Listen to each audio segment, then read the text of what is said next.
Deuxième chose, le 25 janvier 2009, l'armée rwandaise est entrée au Congo.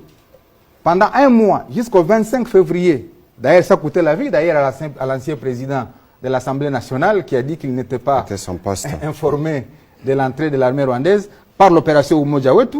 J'étais là. Ils sont entrés jusque dans les fins fonds. Maintenant, quand vous voyez l'armée rwandaise aujourd'hui aller vers Kishishe, c'est parce qu'on poursuit la mine de Somikivu qui détient le pyrochlore. Le pyrochlore, c'est les minéraux qui entrent dans la fabrication de fusées.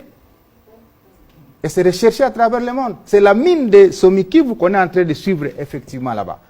Et aller vers Massissi pour contrôler la mine de coltan parce que nous détenons 60% des réserves mondiales du coltan dans les Massissi.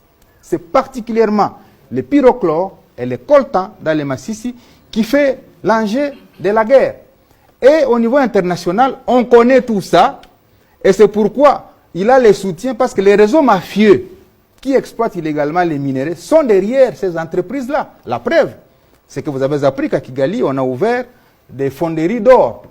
Mais quand les séries ont commencé à revenir en RDC, les fonderies d'or de Kigali ont fermé parce qu'elles n'étaient plus alimentées par l'or. Et les fondateurs sanctionnés. Voilà.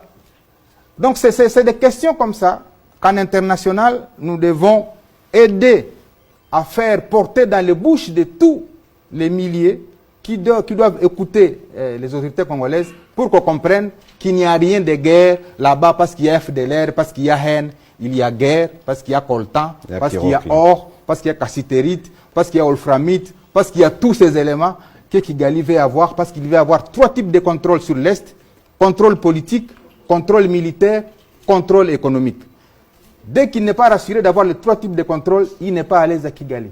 Et donc, les autorités congolaises doivent ouvrir l'œil et les bons, et c'est pourquoi on m'a invité pour que je récite à l'opinion toutes ces informations-là à l'intention de la mémoire collective. Voilà. Et moi, j'ai toujours dit que la population congolaise est essentiellement un assemblage de minorités. Ce n'est pas comme au Rwanda où il y a 2 ethnies et au Burundi, il y a 2 ethnies. Si ce n'est pas l'une, c'est alors l'autre. Ce qui n'est pas le cas en RDC, c'est 450 ethnies. On ne peut pas dire qu'il y a un risque de génocide là où coexistent 450 ethnies.